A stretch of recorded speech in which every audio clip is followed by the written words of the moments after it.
बारिश और वो खत। हर साल जब पहली बारिश की बूंदें जमीन को छूती थीं, गांव के उस पुराने पोस्ट ऑफिस में एक खामोश दस्तक होती थी। कोई आवाज नहीं, कोई घंटी नहीं, बस एक सफेद लिफाफा, भीगा हुआ, गीली स्याही में लिखा सिर्फ एक नाम, आरव। डाकिया रामलाल उस चिट्ठी को देखकर मुस्कुरा देता, जैसे कोई पुराना दुख फिर से दिल में दस्तक दे गया हो। वो उसे अपने संदूक में रख देता, बाकी चिट्ठियों से अलग। इस लिफाफे पर कोई पता नहीं होता, कोई टिकट नहीं, बस भीगी हुई स्याही और एक अधूरी मोहब्बत की खामोश पुकार। कभी किसी ने नहीं पूछा कि ये चिट्ठी कौन लाता है और क्यों, लेकिन रामलाल जानता था ये माया है, गांव की वही लड़की जिसकी आंखों में हर वक्त एक अधूरा इंतजार ठहरा रहता था। कई साल पहले की बात है। माया और आरव एक दूसरे को बचपन से जानते थे। दोनों का रिश्ता शब्दों से नहीं, भावनाओं से बंधा था। आरव कविताएं लिखा करता था और माया उन्हें सुनकर मुस्कुराया करती। बारिश उनके प्यार की सबसे खास गवाह थी। हर साल पहली बारिश में आरव माया को अपनी एक नई कविता सुनाया करता। अगर कभी मैं चला जाऊं, आरव अक्सर कहता, तो बारिश में मुझे मत याद करना, मैं लौट आऊंगा किसी भीगते खत की स्याही बनकर। माया हंस देती और कहती, पगले, तू अगर चला गया तो मैं तुझे हर बूंद में ढूंढूंगी। लेकिन एक दिन वो हंसी रुक गई। एक रात जब तेज बारिश हो रही थी, आरव शहर जा रहा था माया के लिए नौकरी की तलाश में, लेकिन लौटकर कभी नहीं आया। खबर आई कि एक्सीडेंट में उसकी मौत हो गई। उस दिन से माया के लिए हर बारिश एक सजा बन गई।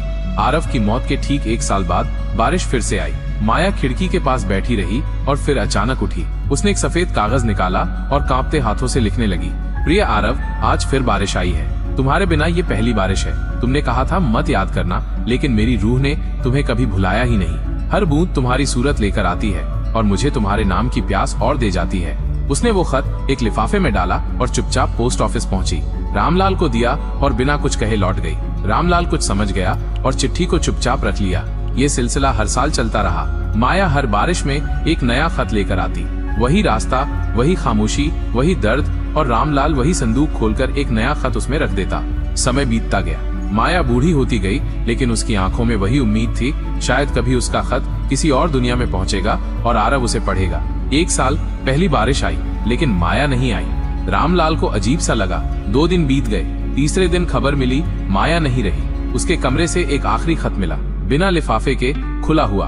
प्रिय आरव, अब शायद मैं खुद तुम्हारे पास आने वाली हूँ। इस बार बारिश में भीगने नहीं आई, क्योंकि अब हमेशा के लिए तुम्हारी रूह में समा जाने वाली हूँ। जवाब जरूर देना, अब कोई डाकिया बीच में नहीं होगा। रामलाल ने उस आखिरी खत को बाकी सब खतों के साथ रखा और उसी बारिश में वो सारे खत नदी में बहा दिए, जैसे कोई अधूरी मोहब्बत को उसकी मंजिल दे रहा हो।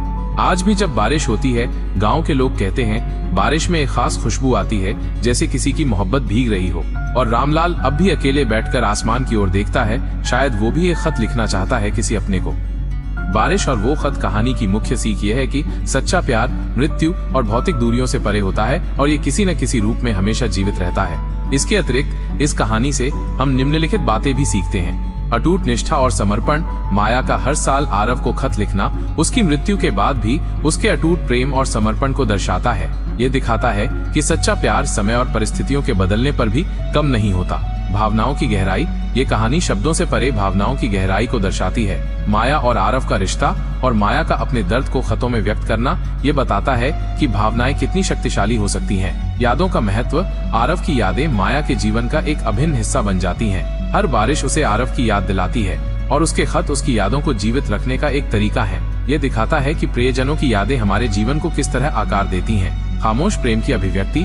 माया का प्रेम मुखर नहीं है, लेकिन उसके हर साल खत लिखने के मौन कार्य में उसकी गहरी भावनाएं झलकती हैं। ये दिखाता है कि प्यार को व्यक्त करने के कई तरीके हो सकते हैं और जरूरी नहीं कि वो हमेशा शब्दों में ही बयां किया जाए। जीवन की क्षणभंगुरता और प्रेम की अमरता। आरव की असामयिक मृत्यु जीवन की अनिश्चितता को दर्शाती है, जबकि माया का प्रेम उसकी मृत्यु के बाद भी जारी रहता है, जो प्रेम की अमरता को दर्शाता है। दूसरे के दर्द को समझना और सम्मान करना। डाकिया रामलाल बिना किसी सवाल के माया के खतों को स्वीकार करता है और उन्हें संभाल कर रखता है। ये दूसरों की भावनाओं और उनके दर्द का सम्मान करने के महत्व को दर्शाता है।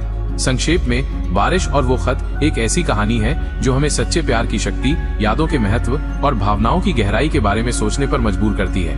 अगर आपको हमारी कहानी अच्छी लगी हो तो हमारे चैनल को लाइक, कमेंट और सब्सक्राइब कर लें, ताकि हमारी कहानी आपके पास सबसे पहले पहुंचे।